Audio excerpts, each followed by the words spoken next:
It is 2 p.m., September 11th, 2024. I'd like to call to order this meeting of the Budget and Finance Committee of the San Lorenzo Valley Water District. Would the secretary call the roll? Yes. Jeff Hill, Here. Jim Bond, Here. Bob Foltz. Here. And Sky Herrick has resigned from the committee. That was effective last week. Yes. I didn't know if either of them knew. Okay, it's time for oral communications from the public. I do not see anyone from the public attending at this time. So we will move on to new business. And the first item on new business is the reserve policy discussion, possible action of the Budget and Finance Committee regarding the adoption of the revised policy. Heather, would you like to present that? Would please. I'd like to share my screen and a PowerPoint that is not available to me at this point.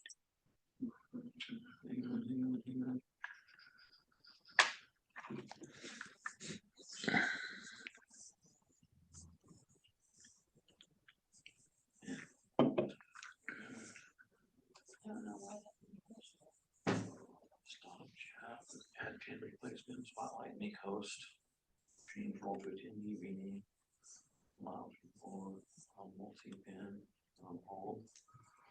Heather, can you email that to me and I can put it up? Yeah, sure. Hold on.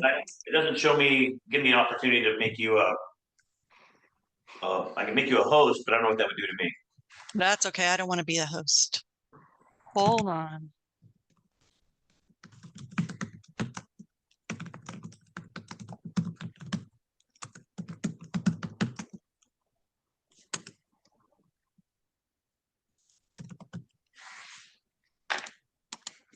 Just sent.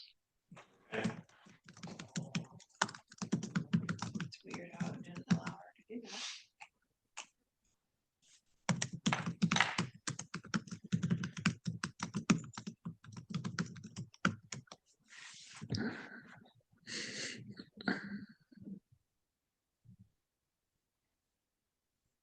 Come on.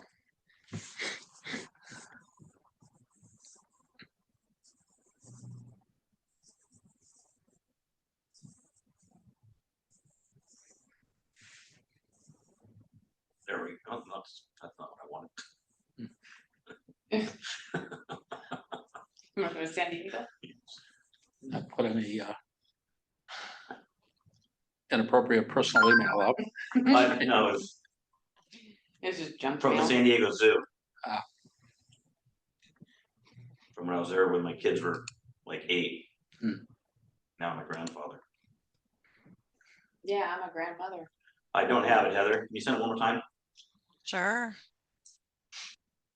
Why is it not going through? What the heck? It says I'm connected and all that good stuff. So. Yeah, it does. There it is. Yay.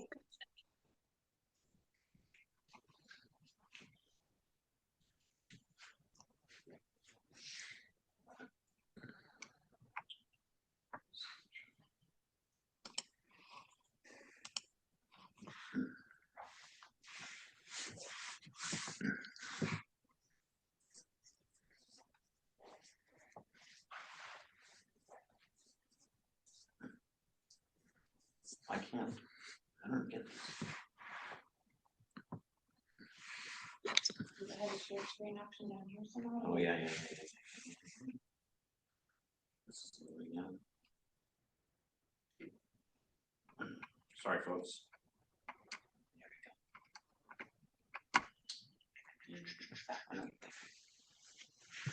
Sure. There we go. Okay, In the beginning. Okay. Thank you, Scott. Sure. Good afternoon, committee. My name is Heather Ippoliti. I am a senior advisor with RGS, a consultant to the district. And this afternoon, we're going to review the reserve policy with some proposed changes. Next slide, please. And the recommendation for the board is Previous slide, please. Sorry about that. I don't read that fast. No. I got windows overlapping windows, so go ahead. Ideally, I'd like to see this committee recommend the adoption of the proposed revised reserve policy to the board of directors. Ideally, I'd like to be able to take this revised reserve policy to the board on September 19th. And that is my plan as of right now. Next slide, please. Little background, on June 7th, 21, the board adopted a resolution approving a reserve fund policy based on GASB 54. That policy and resolution in whole were attached to this staff memo. GASB 54 applies to governmental funds, not enterprise funds. Governmental funds have fund balances where enterprise funds have net assets. Water and sewer utility funds are considered enterprise funds. The GFOA, Governmental Finance Officers Association, recommends that local governments adopt a target amount of working capital or reserve to maintain in their enterprise fund. That would be done instead of the GASB 54 item that applies again to governmental funds, which the district again is an enterprise fund, not a governmental fund.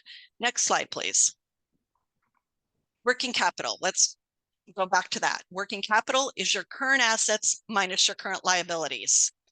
It's really nice because we can pull those straight off of the financial statements. The measure of working capital indicates the liquid portion of total enterprise fund capital, which constitutes a margin or buffer for meeting obligations. It is appropriate to adjust working capital for restricted assets and amounts related to long-term debt. Next slide, please. The current reserve policy has 6 parts. An operating reserve, which totals 37.5% of operating expenses or 4.5 months worth. A capital reserve, which is 2.5% of capital replacement value. Compensated absence reserve, 1/3 of the audited balance. Fire surcharge restricted balance, debt service restricted balance, assessment district restricted balance. Next slide, please. Perfect. Okay. The proposed policy, if an adjusted working capital was the basis for calculating the reserve, bottom 3 items are either restricted funds or they're already included in the current portion of the compensated absent balance and would already be included in that current liabilities balance. And so the proposed policy includes the following: that operating reserve of 4.5 months worth or 37% of operating expenses, and a capital reserve of 2.5% of capital replacement value. Next slide, please. All right, this is a working capital sample that I have prepared. I have included supporting documentation for these numbers included in the staff memo. So your current assets and your current liabilities, those came straight off of the balance sheet, the audited financial statements balance sheet. And then what you want to do is you want to adjust that number by those restricted amounts. The unspent debt proceeds, the non-current portion of investments, the endowment, the Lompico assessment, fiscal agent amounts that are again all restricted, fair market value of investments. We're actually trying to get down to true working capital. Fair market value doesn't help us do that. And then that fire surcharge, which is also a restricted balance. And then we're going to add back some of those debt related liabilities, current portion of long-term debt and accrued interest, because the idea is to start with a working capital, reduce or adjust that working capital in the end for your budgeted revenues and then your budgeted expenditures. current portion of long-term debt and accrued interest is going to be included. So if we don't adjust for it here, it'll be double counted in the overall calculation when we're figuring out our resources. Next page, please. All right. So if we take that that calculation that I did before with that adjusted working capital, it's the $12.4 million. The reserve per the policy, the current policy, if I use those different items, it's 7.5 million would be your reserve. Where if you use my or the proposed reserve policy, it's 6.9, almost 7. Right now, there's a difference of about 500,000. If this committee is interested in having a larger reserve for, I mean, this agency unfortunately is prone to a lot of natural disasters. You know, in the last 5-6 years, you know, I think 3 floods and a fire or 2. So having a larger reserve makes sense. I could see increasing that operating reserve to a higher number. And that's essentially what I'm looking at, is to get the feedback from this board about the possibility of changing this policy to something like what I've proposed here, but possibly increasing that operating reserve if you're looking for a larger reserve. Next slide, please. That concludes my presentation, and I am open to questions and discussion.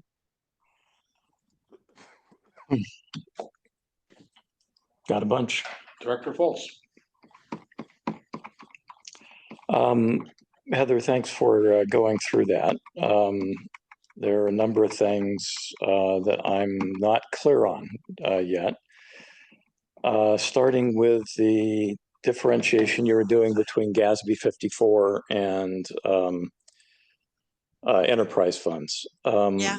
What is the link or the document that would point us to the fact that we're enterprise funds, not governmental funds? Because I think, isn't our audit done under GASB? It's not done under FASB, is it?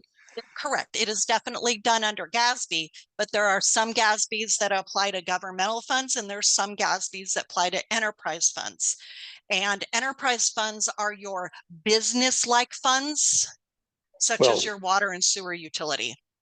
Yeah, like I said, if there's a link to a definition or a document, that would be most helpful. I can send that. I need to see the provenance of that differentiation. Just for a little bit of background, since I was on the budget committee when the current reserve policy was created under Stephanie Hill. This was done under Stephanie's guidance for the most part. And I think her thought process around it, maybe she didn't understand the subtlety of enterprise funds versus GASB, but this was something that she said we needed to do in order to excuse me, stay compliant with GASB, which of course we want to do.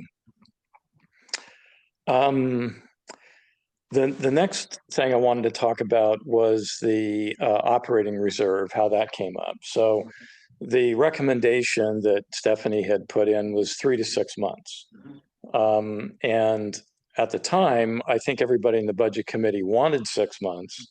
But realistically, from a cash point of view, at that time, we were coming out of a previous regime that had run the reserves down to dangerously low levels. In fact, at that time, if we'd had a disaster, we would have not been able to, we would have been technically bankrupt at that point.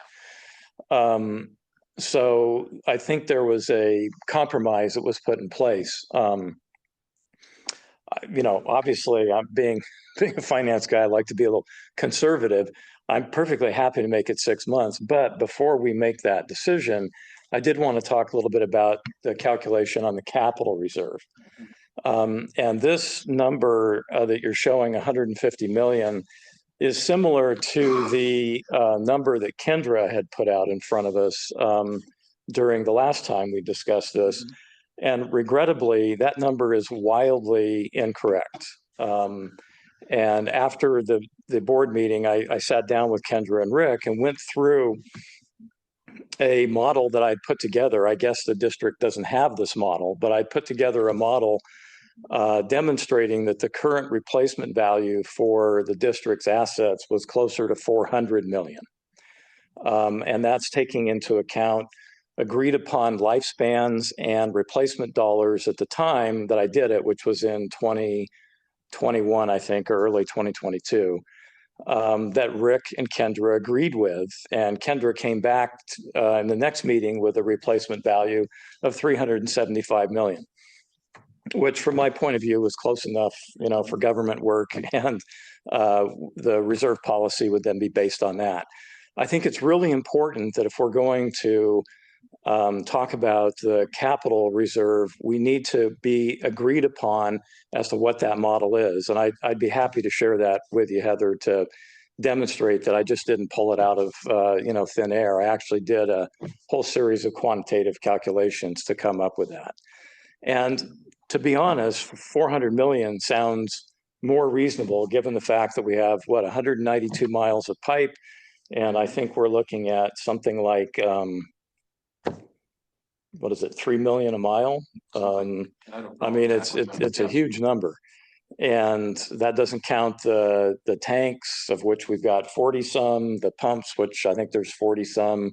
Tanks are costing us $700,000 a piece. Yeah, maybe even $1 million, depending how big they are. Anyway, my point is that 150 just is way, way too low. So if you were to adjust that up to, let's say, 375 million, by definition, the dollar amount that you would have associated with the capital reserve policy would be substantially larger. I think I came up with something close to, 6 or 7 million when I did the calculation. The next one is on the compensation absence reserve. And again, this was perhaps a transient thing that was important at the time. It may not be important now, but at the time we had a large number of employees that were close to retirement that had very large vacation accrual balances, since we, unlike what's happened in the private sector with a use it or lose it policy, you don't really get to accrue very much. We don't have that here. It's basically you can accrue quite a bit. And the fear was that if they all left the district relatively, simultaneously, that we might be short of cash if we didn't have some amount of cash set aside for doing that. If we have quantitative information demonstrating that situation no longer exists, then I'd be happy to go ahead and fold that in. But that was a concern at the time. For the rest of them, I think the reason that Stephanie wanted to have those separated was that by not having them separated, you conflated a lot of the numbers that were associated with those restricted funds, which at that time, we were not getting regular reports as to what those restricted fund balances were. And so if we will start getting those reports regularly so we can see that, basically the calculation you did on the previous slide, then I think that those might be able to be folded away. But I really would be concerned about doing that without making sure that the board is getting regular reports on what those fund balances actually are. The next thing I wanted to talk about was in the calculation, let me scroll down here. What are the accounts that are included in current assets again? Scott, can you go to the next slide, please? The previous one. Yep, thank you.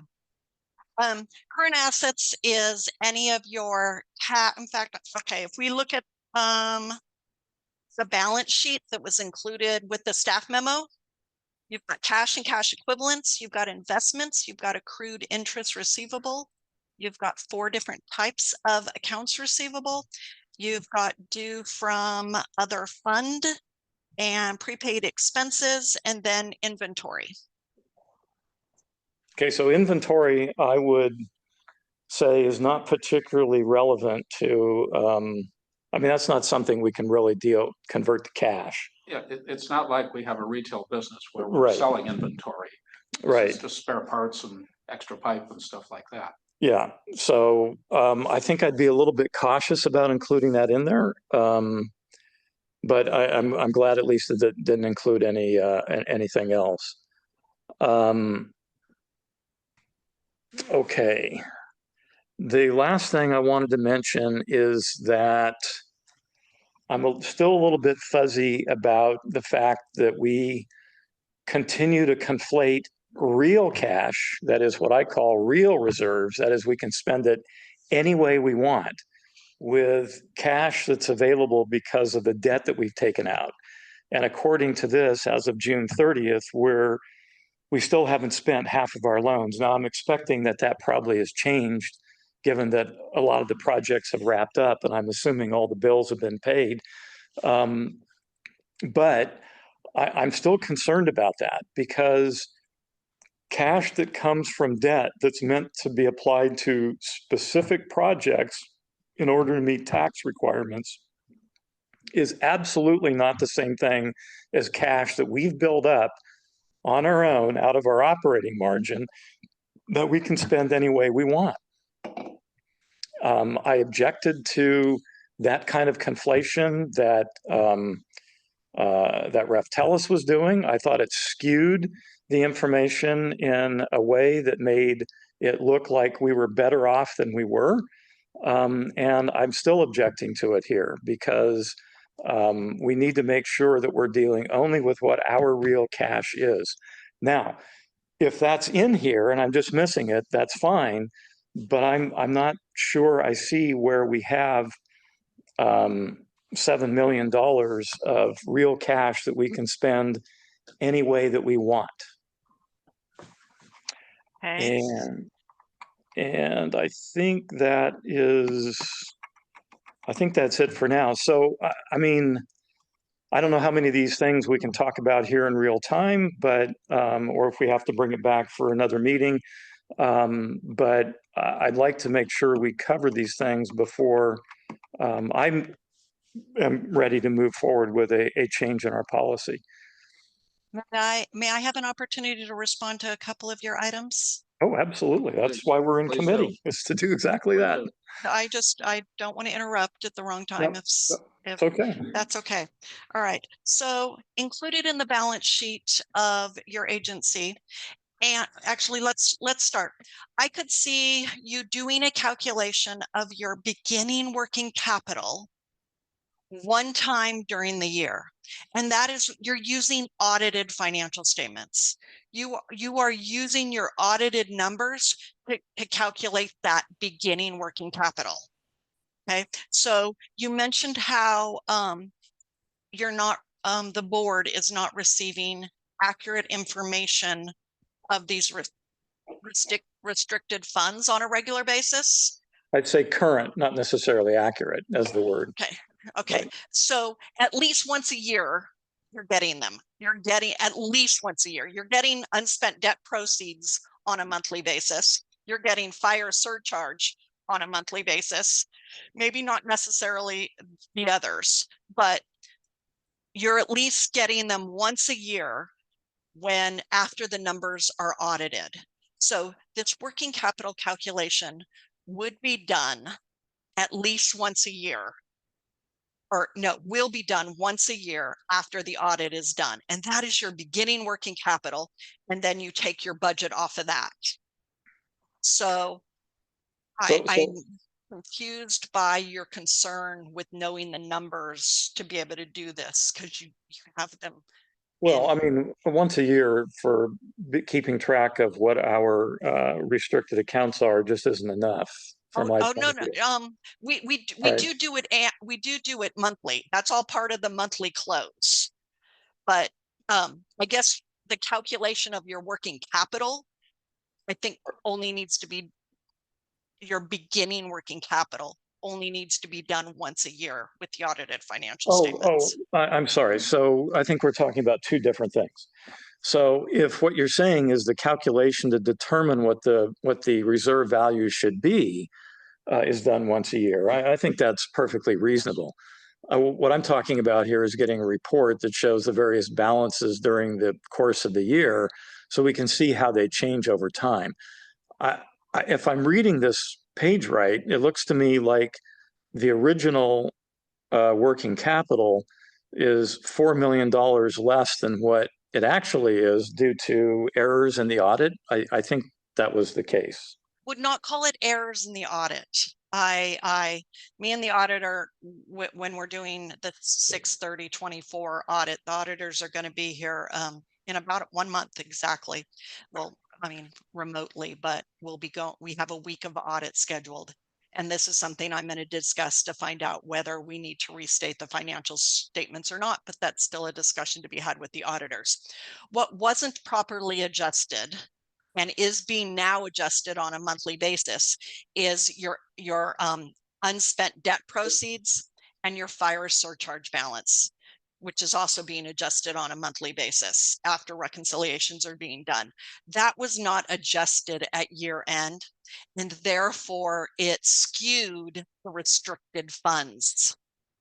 And so so when you've got unspent proceeds that is overstated and fire surcharge that is overstated, therefore your unrestricted funds is understated.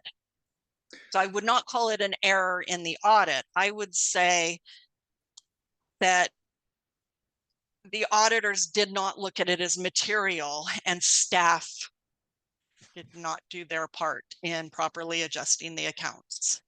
So I mean, I might be naive here, but 4 million is material to me. It is definitely material to me too, but it's the difference between restricted and unrestricted, but the overall assets were accurate. And again, that is the discussion I plan to have with the auditors. Right, but this is right to the core of one of the most troubling things about the management of our numbers, which is we conflate debt and cash into a single number called reserve. And I don't know how necessarily to resolve that, but it troubles me that we continue to do that because we present a picture to the community that is way more favorable than it actually is, given that unspent debt proceeds aren't things that we can just spend on whatever we want. In fact, I'm concerned at this point in time, given that we haven't finished spending the money that we took out in 2019, whether or not we're meeting our requirements for ensuring the favorable tax treatment for it.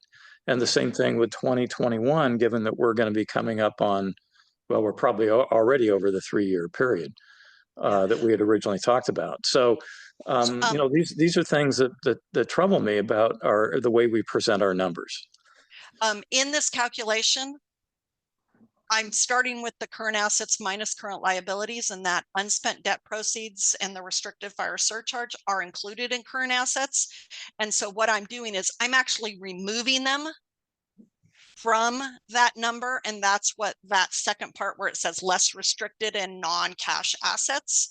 I'm actually taking out that unspent debt proceeds that it is not included in the reserve number. I get that. Can we look forward to getting a monthly or quarterly report on the less restricted and non-cash asset balances? I believe you're I don't think not necessarily, you're getting them quarterly, but you're getting the balance of your unspent debt proceeds and your fire surcharge balances on a monthly basis with the finance status report that the board gets monthly. It would seem to me this is something you can probably put into an Excel spreadsheet or something and pop out pretty quickly. Okay, so. And then I wanted to also touch on uncompensated absences. The total the calculated uncompensated absences, long-term plus short-term, is 100% of the hours that would be paid out if an employee left at essentially June 30th at the end of the fiscal year. And there's a current portion and a long-term portion. The current portion is already included in the current liabilities. So by including including compensated absence reserve in the reserve, you'd be doubling up that amount. Yeah, I heard you say that before. What was the split between short-term and long-term on the compensated absences? It's as of June 30th of 23, the balance was, where is it? Liabilities? Again, on the pages that I included, 191,172 in current, 339,860 in long-term. Sorry, it was 379K, 69. 69K. Okay. Yeah, I don't need the 191,172 and 339,860. Oh, 339. Okay, yeah, I just need I don't need the Again, specific detail. all of that information was included with the staff memo. So, so you're saying the short term is already included in the current liabilities of 5 million. That's correct. What about the long term? And when is the long term absence? Paid? It's made the assumption at greater than a year. So the assumption is that the short term will be paid out within a year's time, where the long term is greater than a year's period. Yeah, I think that might have been, so as I recall now, I think that might have been why we came up with this or why Stephanie was recommending it. Based on the fact that the long-term absences may not have been included in the working capital calculation. And so I think the calculation was meant to be just 1/3 of the long term, not the total. But I'd have to go back and look at the policy I don't again to believe I make was sure. On board when that was being discussed, or if it was, I'd only been on board a month. And didn't have SB any- 54 is Yeah. not based on working capital. Um, GASB 54 is based on fund balance, which again, you do not have as an enterprise fund. yeah, again, I'm just trying to recall why Stephanie wanted to include that, because I think that had to do with the long-term portion, which isn't deducted here, as I understand it, correct? Correct.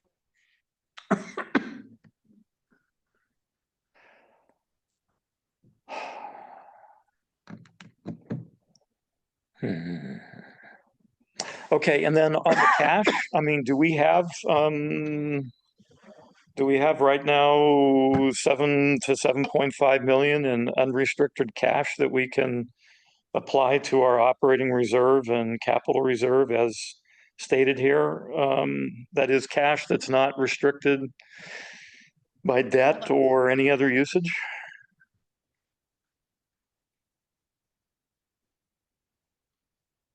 Cash, I'm looking at 5.5.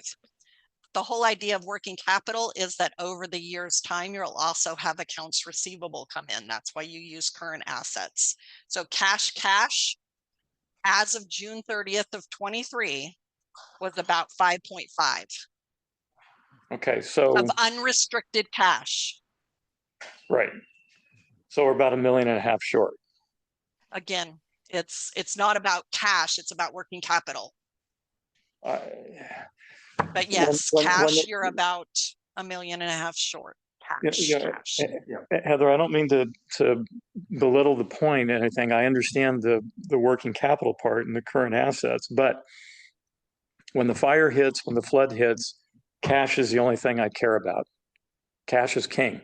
I can't in some way, I mean, for me to then go out and be able to transform some of the other current assets into cash takes time.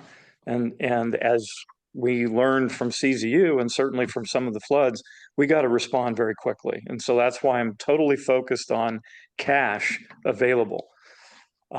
If we take that 2.5 million, 2.5% up based on the actual replacement cost of our district's assets of closer to 400 million, we'd be substantially short at that point. Right now, we're $1.5 million short.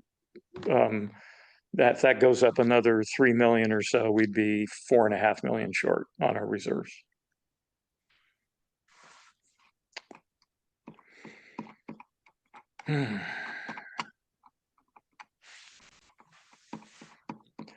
Okay, I'm probably had enough. I know other people might have questions. Actually, this is really useful.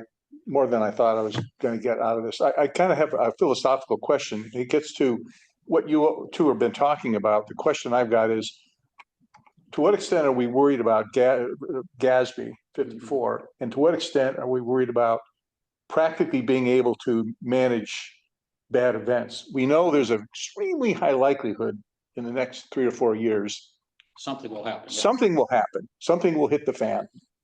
And so, and we have experience with timeliness and expenses and that sort of thing. So I guess the question is, as an entity, we have to respond to the GASB requirements. Back to what Heather's first question was, if we do the calculations, is that going to get us to where we feel comfortable that we can actually handle an issue? And that's really my only question. I don't know that I've articulated it well, but being the conservative person I am, I would want to make sure that our reserves can handle practically what's likely to happen, a flood or a fire. Is the only guidance I can offer. I think that goes to the point though about how we present the numbers, right? Yes. Because right now I see a $5.5 million number here, but I'm not exactly sure if it's the same thing Heather was talking about. Yeah, the question is, can we write a $5.5 million check? Well, I mean, let's be real granular here. We had about 4.5 million in unrestricted actual cash in August of 2020. We used about 4 million of that responding. I mean, we came very close to having to go elsewhere to try to get additional cash to cover disaster response. It was tight. We could have borrowed though, right? At the time. Well, you could say, well, can we dip into our debt that's, supposed to be used for other things? Yeah. Can you go to the bank? I mean, this is another reason why I think the district having a unrestricted line of credit of some amount with a bank that we run millions and millions of dollars through that should be sitting there saying, how can we help you? Would make a lot of sense, because if we're going to be short on cash, we have to have it available some other way. Otherwise, I mean, the worst thing that would have happened is if we'd had the fire, and then if there'd been really bad mudslides that fall. Fortunately, we only had a small number. It wasn't really bad winter from a storm point of view. But if we'd had a huge flood or a huge rainstorm like 2017, we wouldn't have the cash without dipping into the debt, which technically would have violated our covenants. Right.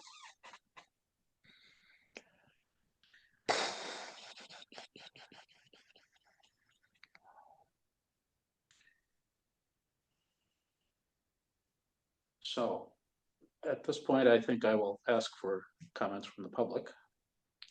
Do we have any comments from the public? Mr. Holloway. I'm Bruce Holloway from Boulder Creek. One thing I'm confused about the vacation balance.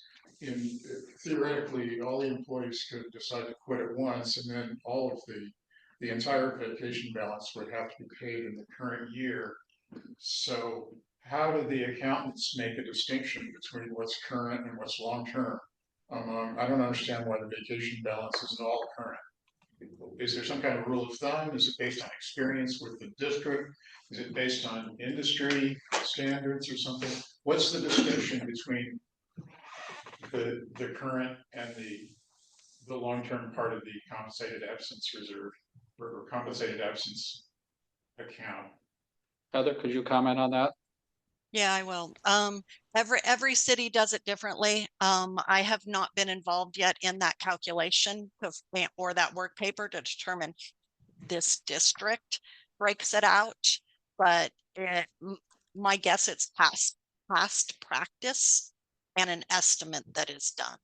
But you're right. If everybody quit at June 30th, 100% of that 500,000 would end up having to be paid. Okay, so my next question, it's been a while since I studied accounting, but I guess I remember a debt service fund would be completely separate from an enterprise fund. Is that correct? Jeff, do you want me to respond? Yes, please. One of the recommendations that I'm going to give the new finance director is that additional funds be set up. Right now, there's a water fund and there is a sewer fund. Both of them are enterprise funds, business type funds versus a governmental fund. There are a number of restricted accounts, the restricted funds. There would be a debt service fund. There would be a special revenue fund called a fire surcharge special revenue fund. There would, actually, that's probably it. So a debt service and a fire surcharge. Again, those restricted balances would be held in separate funds, actual different funds. That's why it's called fund accounting versus different accounts in the GL. Those the debt service fund and the fire surcharge funds, 100% restricted. And yes, those are considered governmental funds. Okay, that's great. I'm with you on all that. But I'm staring at the screen right here and it says assessment district restricted balance. That's not one of the ones that Those, you. thank you. Those actually would be another separated fund. Again, assessment, each one of those assessment districts and those related expenses to those assessment districts would be in their own special fund. They Okay, should not all be tracked in the same fund. It Okay. makes for a lot of side accounting on the side. Yes, I think that's great. And the last 2 years, I was looking at the audited financial statement and trying to understand where the CZU fire surcharge fund was because it hadn't been separated out. So I'm with you. I totally agree with all that. Now, I've got one more comment on this screen. In the middle of the page, it says unrestricted working capital, but those reserve amounts, the first two reserve amounts, those aren't restricted, those are assigned. So. No, well, you can't even go, sorry, I apologize. It Go shouldn't ahead, really please say, continue. I'm just asking, shouldn't it say unassigned working capital instead of unrestricted working capital? For enterprise funds, there really isn't an assigned or an unassigned fund balance because again, you don't have fund balance. So that is just the term that I used to go, here's your total working capital less your reserve, or I'm going to call it board restricted, which allowed you for non-reserve working capital. The term can be, I don't think there's an official term, but unassigned is definitely not it. That has a specific meaning and it's related to assigning fund balance, which relates to governmental funds. All right, thank you.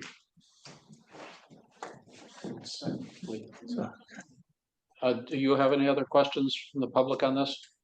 Well, you know what, I just wanted to come down and it's Dan and Lori Hennig, we live a couple blocks down here in downtown. Just wanted to look, I keep reading about all the names and keep reading about water issues and all the stuff, but I thought, I just want to go down and look at the people and see who they are in case I'm passing them in the grocery store more than likely, so anyway, Well, welcome to the thank meeting. you, And thank you for your service, and we definitely, you know, are in favor of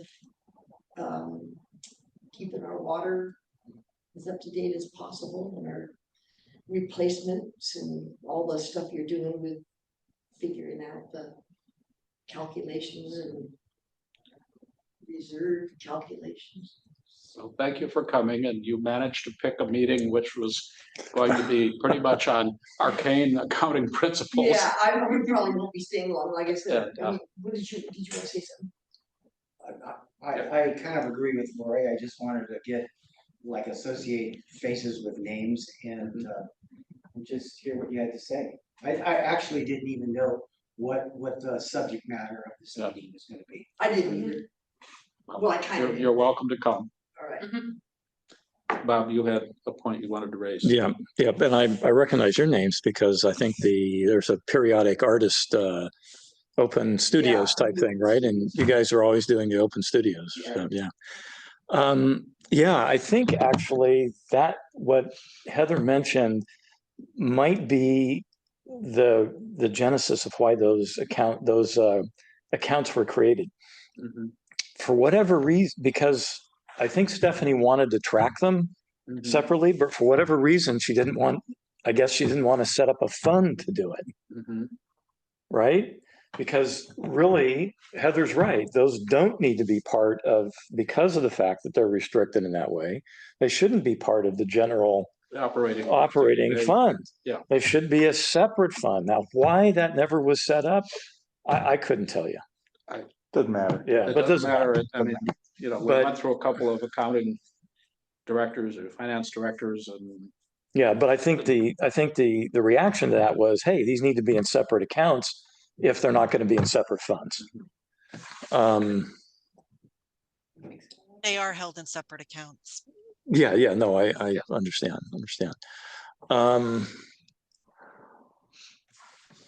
Okay. So if I'm looking at our balance sheet right now, at June 30th, we have roughly 8.5 million in cash equivalents. Whoops, sorry. We have roughly 7.5 million in cash and cash equivalents and investments, which I'm assuming means that we could use those for any purpose we want. If it says unrestricted, but Well, yes. the investments doesn't say unrestricted unless I go to note 2, which I'm not sure that the notes are in here. If they are, now the notes aren't in here, so I don't. There is some terminology next to the line where you've got an investments line of 7 and you've got an investments restricted. So it is designated whether it's restricted or unrestricted on the balance sheet. Okay, so if an investment doesn't have restricted, by definition, it's unrestricted. Correct. Okay, so we're looking at about $7.5 million of cash that we could get to very quickly by liquidating the investments if necessary, and another on accounts receivable, the 4.6 million. Oh, Water sales and service is 1.8.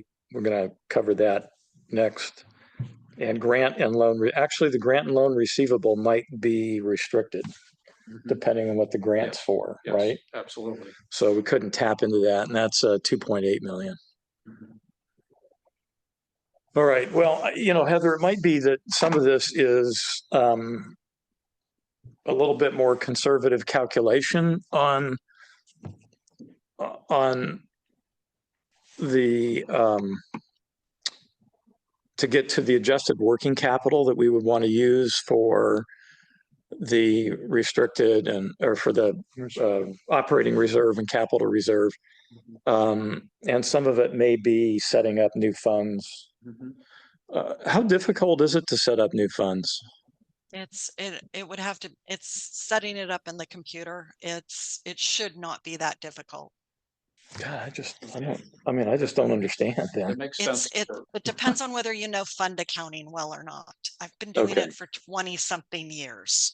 So when I got your balance sheet and started looking through your Springbrook and all Yeah. of this restricted money, I go, okay, these should be in separate funds. And the side accounting that has to happen, the spreadsheets, it should be a lot easier. So staff has questions about how long it takes to reconcile at month end for you guys to get your status reports. It is a lot because there is so much that has to be tracked on the side in spreadsheets at this point. When you have good software package can do it And so if what it's you're properly saying, set up. what you're saying is that if these were put into funds and done fund accounting properly, the close would be a lot faster and more efficient. Yeah, correct. I mean, you still have to do all the bank recs and everything like that, but then Yeah, of you course. pop out a balance sheet of one of those restricted funds and you know what the balance is immediately.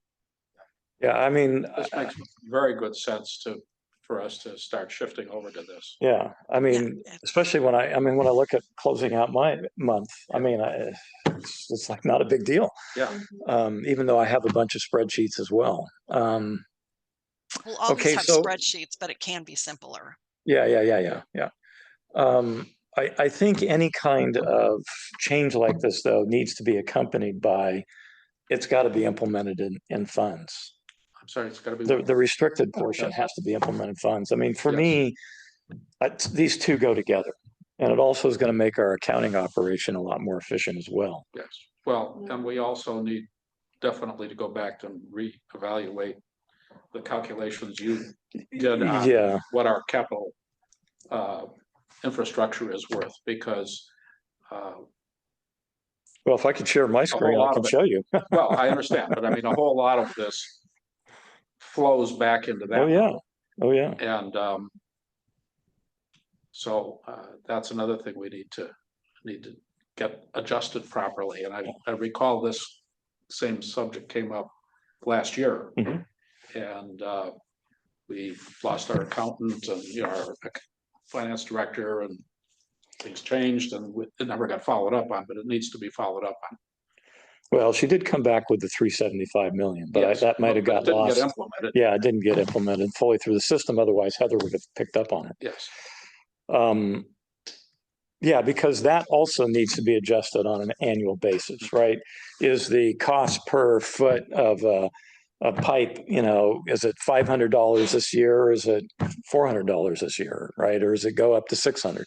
Because candidly, the pipe is the driver of your it's like more than half of the asset base. Okay. Yeah. I didn't know. I mean, we do a quick calc, not that I. you're including the installation cost of the pipe and all. Oh, yeah. Yeah. I mean, so if we take, What does it cost to buy 10 feet of yeah, pipe? if we take 192 miles times 5,280, right? Yeah. Times 500. 192 times 5,280 times 5,280 feet. is, I got my calculations off here, but anyway, it's big. It's hundreds of millions. Yes, yes. Yeah. And if we're setting our reserves in part based on what that. that's worth, Yeah. we need to have a better number. So the question I is, can we, in the next 30, seems to me there's no fire drill to go to the full board yet on this. I don't think so. It's a No. fire. So the question is, can we look at this in the next 30 days and come back in 30 days with the revised numbers? I don't know, Heather? Well, yes, we definitely can, except let's say that the next 30 days is going to be a tough 30 days for the accounting staff. We have auditors showing up, like I said, in a week, in 1 month, and we've got a lot to do in that next month. But with that said, what exactly is this board looking for me to bring back to you? What is the changes to this policy as it's written? What are you looking for me to bring back to you that needs to be changed? I think what we need to include in here is identification of the items for which real fund Yeah, should be. balances need to be created, which I think are the assessment districts, disaster surcharges, and I would generalize the names too, by the way, Heather. I wouldn't put CZU Fire Surcharge Fund. I would put Disaster Recovery Fund or something like that.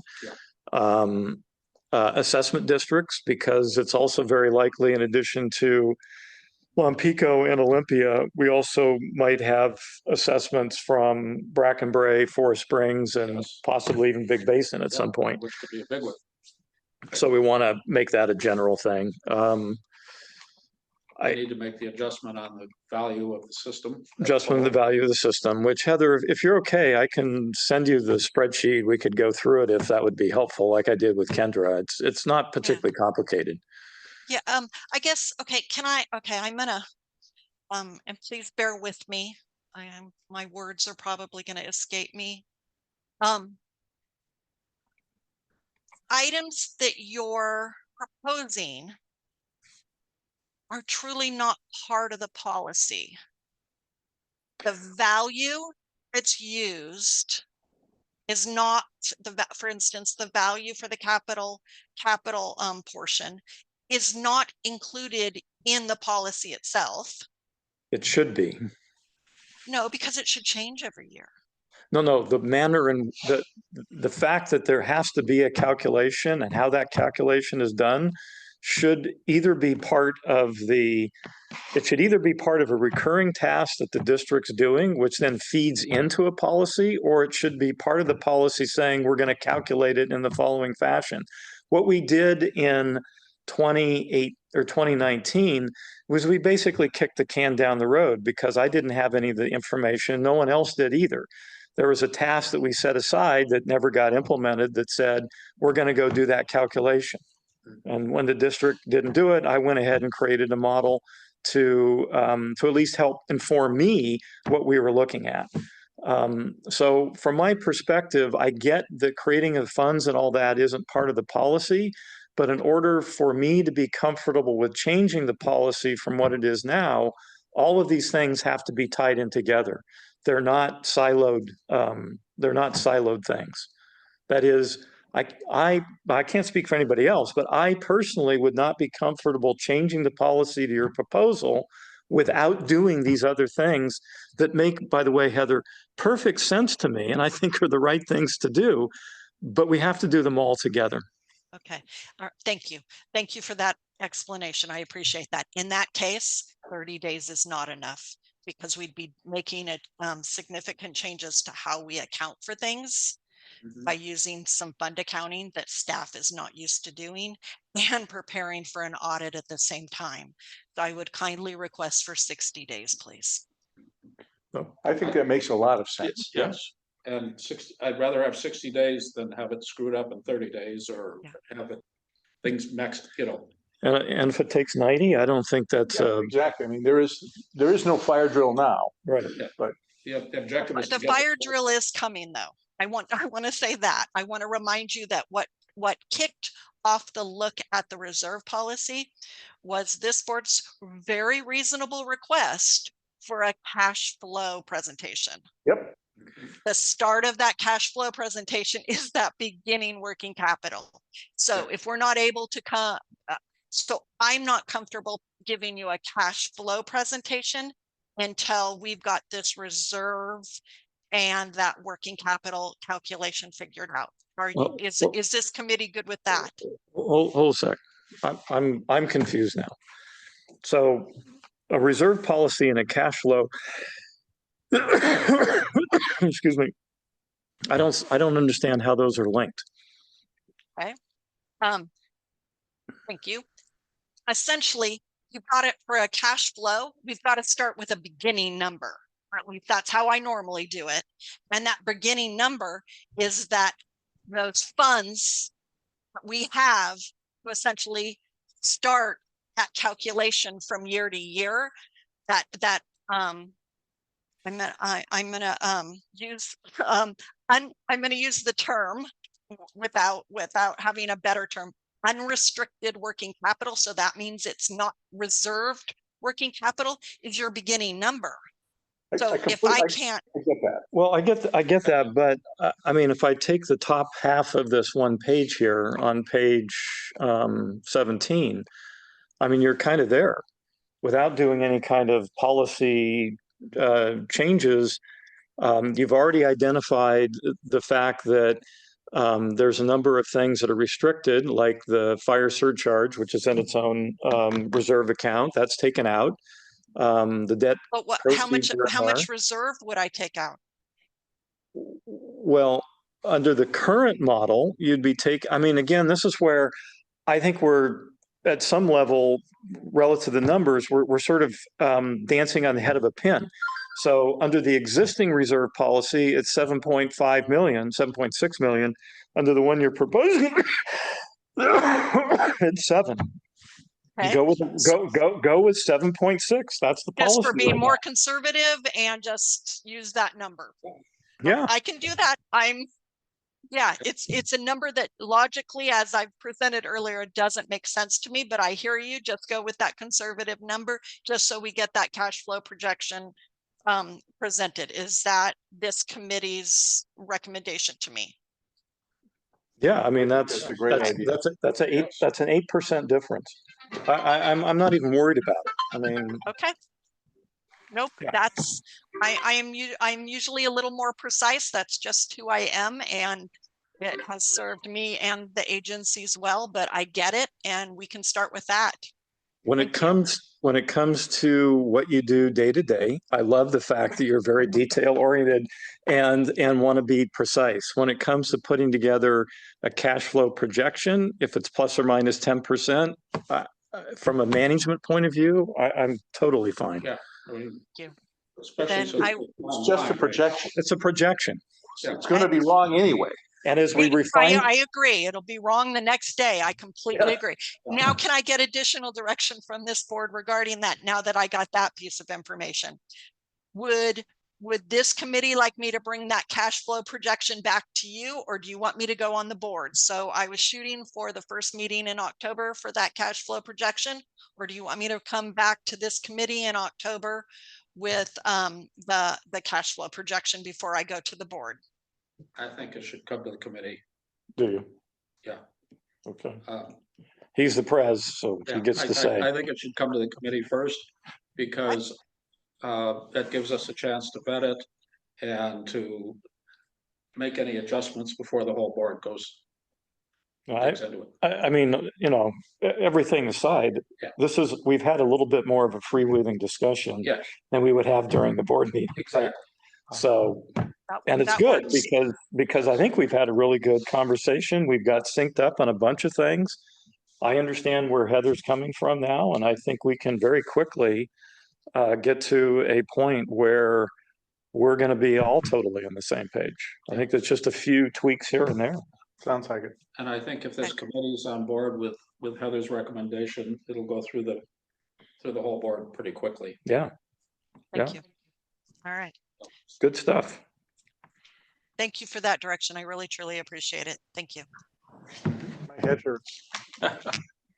Oh, man, I'm just getting going. This is great stuff. I could do this all day.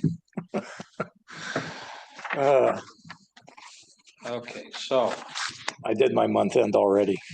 Oh, okay. So, So you have- yeah.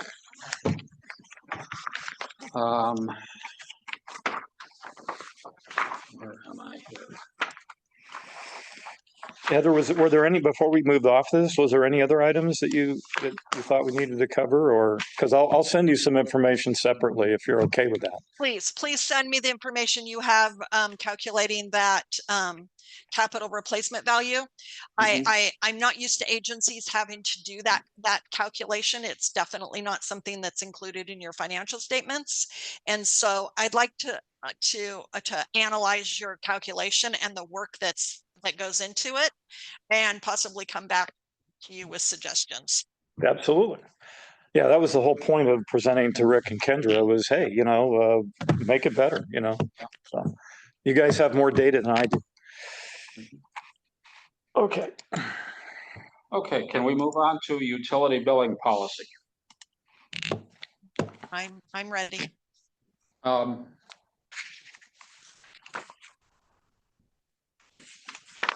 I really only have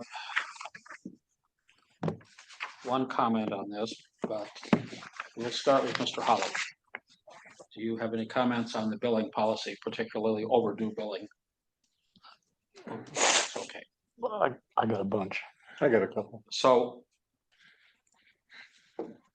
I have two comments on this. One is that we seem to be declaring people overdue at 21 days.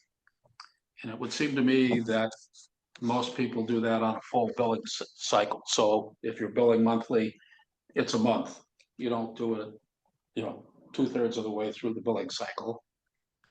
And the second thing is that policy document is, how should I put it? Overly complex in terms of having most of our customers understand what the heck we're trying to say there.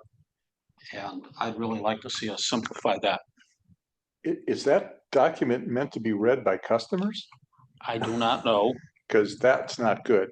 but I'm sure that's up on our website somewhere, and I'm sure that our billing people will refer someone to that if they have a question. So we need a much simpler explanation. As a point of history, again, since I was on the committee, I think it might have been the admin committee that handled this before. The state of California passed some law, and I forget what the number was, that completely bollocksed up the whole overdue billing process. It was effectively another one of those one size fits all, so it only fits East Bay Mud and LA and that sort of thing, right? The big guys. And it completely destroyed the ability for a small agency to act in a neighborly fashion. Which is what I'd like us to do. Well, of course. And SB 9998. there you go. It was, I mean, I looked at this thing as like, what? It was so complicated and so involved in terms of what we would have to do in order to follow it. Effectively, the committee staff and ultimately the board threw up our hands and said, heck with it. We're not going to even subject ourselves to that. And the way you do that is to not continue to do shut off notices and shut offs and that sort of thing. You basically just say, heck with it. Because the cost of doing all that for the 200 or so customers that were routinely having issues paying their bill was going to be astronomical compared to what we would actually get in from a monetary point of view.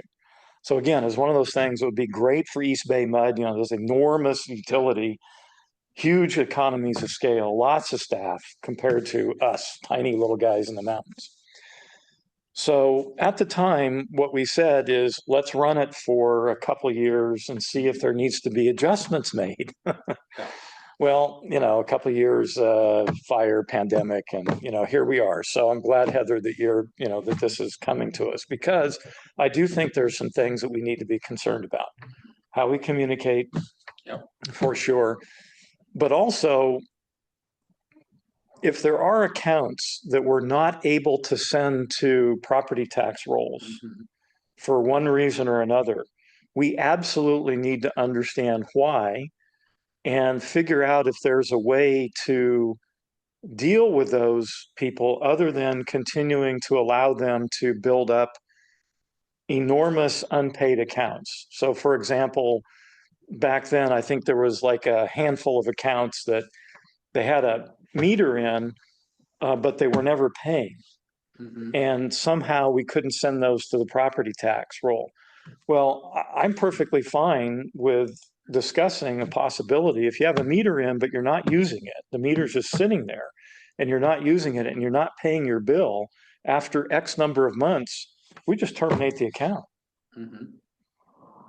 And then if you want that meter back, you have to pay the meter fee, a meter fee and a connection fee of $10,000 or $14,000. When you say terminate the account, you mean take the meter out? Take the meter out. Got it. Yeah, basically, you're done. I mean, if you have no intention of ever paying on this, why should we continue to give you the benefit of having that meter there effectively saying we're going to serve you? And I would guess that we have a handful of people that might affect. That might be. So anyway, Heather, what I'm saying is I think there might be, for these people that we can't, first of all, I don't know how to quantify how many people we can't send to property tax rolls. But if there are, and it's a substantial amount of money, we need to focus on that. And I think that's what, as I recall, the committee at the time was saying, hey, let's see if there's issues that come out of this big change in a policy and then deal with them in the future. So that's the reason I actually wanted to bring it to committee, because I think I suggested in the meeting to bring it to committee. It wasn't just to look at it, it was to discuss how we're doing with our accounts receivable. Are there accounts that we simply haven't been able to collect on? And what adjustments do we need to make? And just to jump ahead, that one of the questions, I had a surprisingly number of questions. One is just how big an issue is this? I mean, do we have 5 like that? Do we have 20 like that? I mean, how big an issue is it? See, it's the issue that Bob just brought up is not something that's been brought to my attention by staff. It's my understanding that all accounts essentially go to property tax roll by following this process. If they're not paying their bill every year, they just go to property tax roll. And there's also a lien placed on the property. Right. But how many? So I recall that Stephanie said something that not every account could go to the property tax roll. Okay. And so if that's not the case, then big thumbs up. I mean, if every year we're just going to have X dollars that get collected into accounts receivable that then once a year we take over to property tax roll, then I'm good. Then the only other question is back to what Jeff was saying is, do we really want to do this at 21 days or do we want to do it 30 days or even 45 days? I mean, we're a small district. I would propose we go out even past 30 days to accommodate the people are on vacation, that something gets lost in the mail before we start dinging people. It's my understanding that at 21 days, they are not charged a late fee. They are not charged a late fee until it is delinquent when the bills are actually ran a month later. So they get 30 days before they get 30 days to pay before they're charged a late fee. Okay. Yeah, I think the 21 days is that it's due and payable on that time, but you don't necessarily incur the late fee at that time. Well, if you read the policy though, It's a really difficult thing Yes. to communicate. Yeah. And, it may be something that we could get. I don't think this is another one of those burning issues, No. quite frankly, but it may be something that we would want to work on to see if we can come up with simpler language to explain what it really is. And it may be a burning issue for a small number of people. Page 27, item C, late fee. If payment for bill is not received by a close of business 21 days after the bill date, the district will make reasonable good faith effort to notify the customer of an impending late fee. If payment is not received prior to following bills processing, a late fee will be issued or assessed. I can tell you that it was painful for us to go through this. I can imagine But reading it was painful. Yeah. So Oh, sorry, one other thing. The other thing that policy did, the state passing that policy, is it eliminated, at least to our understanding at the time, the ability for the account to be held in the renter's name. Yeah. Right, because if, because then you couldn't send it to property tax. That's what I was about to get. exactly. Do we have any legacy accounts out there where the account is actually in the name of a leaseholder rather than? Yeah. And so when people, I mean, I did see in Facebook and a number of other social media accounts, people complaining about the fact that, they couldn't have the account in the renter's name. And so what was happening is some of the renters were not paying their bill. It went to the owner. They were, ticked at notice and all sorts of things. Well, go talk to your state legislature because passing that law screwed everything up for small districts like us. And given the fact that we have such a small legislature relative to other states, a state representative in California represents close to 500,000 people. Mhm. Whereas in most states, it's usually around 50,000 people. Yep. And so they're completely insensitive to the needs of smaller organizations because they can't think down at that level. They have to think at the big level. And so that's the basis for this. We didn't want to do it. We worked for several meetings trying to see if there was a way, a loophole or something we could find to allow renters to do it. But at the end of it, Stephanie said, I haven't been able to find a way. Can't do it. Can't do it. So we might have a few out there that we don't know are renters. That's possible. I would be, in fact, That's I'd be possible. virtually certain that we've got a handful or maybe more than a handful that we just didn't track down. Yeah, it's possible. Or, and those would be the ones probably that we can't get to the property tax bill. Or they may also be people who are just delinquent in their property taxes too. Yeah. Now, Heather, once we send it to the property tax rolls, are we getting that money from the county pretty quickly? You know what? I really don't know. I can find out for you. Because it's supposed to be under, I think, what they call the teeter. The teeter process. the teeter plan. Yeah. So it's my understanding, at least the way it was done in Sonoma County, we get property tax 3 times a year. Okay. And so for the tax that people that we put on tax roll, it was just what submitted last month or the month Yeah. before. Yeah, It's that's one. probably going to be December before we get that money, just simply because of the way when we get the money. There's usually a payment in December, right around Christmas time. Then usually I want to say April and then June. Okay. Yeah, let's just make sure they're, I mean, effectively, that's why they charge, what is it, 16% interest on your delinquent property tax, because they're acting as a bank for, this kind of thing. So it's my understanding from this committee, you want to find out whether, how many accounts are there that really can't go to tax rolls? Is there, If what any. situations exist for that?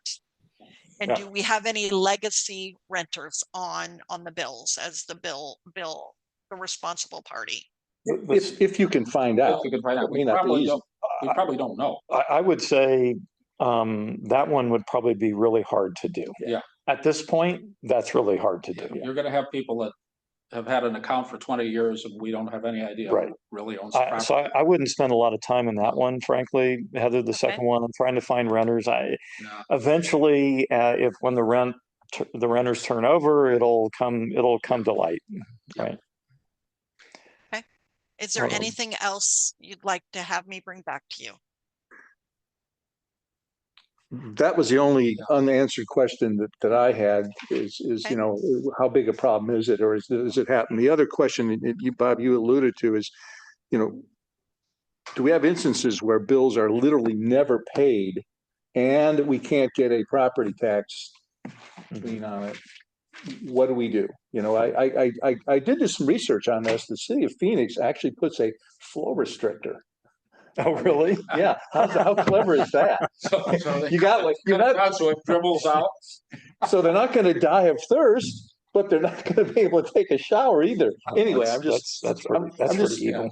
Saying, because I think one of the things we all ought to do is find out what best practices are elsewhere. Sure. Yeah. Yeah. You're referring to Phoenix, which is outside of California, and SB 998 only applied to California. So that's not really a good example on what we can do. I do recall vividly, though, Stephanie saying that there were some accounts for which we couldn't send the property tax rolls for whatever one reason or another, and that our only recourse at that time under our policy was a property tax lien. And of course, if the property didn't get sold, as many of the parcels around here don't get sold Right. for decades, Right. Yeah. then you're effectively out that money, which is why I wanted to say, hey, time out. If we really have that, I just want to terminate we may have to, we won't necessarily get the money, but at least we won't be continuing to dig the hole, right? First rule of holes is, when you're in one, stop digging. So that's one of the things that we were going to bring back and look at later is just how we would go about terminating accounts that aren't being paid, that aren't being used. Yeah. Let's figure out if it's a big problem or not before we spend much time. Yeah, exactly. Thank you. I can bring that information back. Thank you. That's it. Okay. we have no unfinished business on the agenda. We have informational material. There's just a link to previous meeting minutes. Does anyone else on the board have on the committee have anything to add? Then we are adjourned. Public? Thank you. Yes. Oh, Bruce? The Don't only have to. thinking is the connection fee hasn't been updated for 7 years. And I'm not sure if it had been updated, maybe the district would have gotten a little more from Valley Gardens. And we have these 3 consolidations that are happening at some point in the future. It seems like a starting point before negotiating with them would be to update the connection fee. And then the price of water being sold outside the district. I think that came to this committee about 6 months ago. And Rev Tellis had some proposal that involved who's paying property tax has something to do with it. But I don't think that got taken up again after 6 months ago. So the price of water being sold outside the district, I think that's another issue that would be best to nail that down before these consolidate. I mean, there's potentially Big Basin's going to be buying water from the district at a certain price. Yeah. So that should be decided. The board has actually already requested that, I know I have, that we have a formalized policy on pricing for example, with Big Basin to establish prices for water sold outside the district, as you said, and also for services we might render to them. Because there's great potential for lots of expense there. And there's also great potential for lots of water being delivered that, maybe they run out of money, that they've got an $850,000 grant for the receiver to operate the district, operate their company. And then they've got to go back to the state for more money when he runs out of that. And I know he has publicly stated that that'll happen in about 6 months or so. So that's one reason why I requested that we establish an agreement with them on payment and such. And I hate to be a stickler here, but Brown Act issue, yes, we're done. we need to be done. However, Yeah. I think I'm just responding to his question. yeah, no, I know. And outside of, I think you said we were adjourned, so it Yes, may be that we're not talking about things during the meeting. But we need to be careful about that. Well, we are definitely adjourned now. Okay, good enough. Thank you. So how about that wind out there? Boy, the needles are coming down like Yeah, did you crazy. see that? It's like Oh, it's man.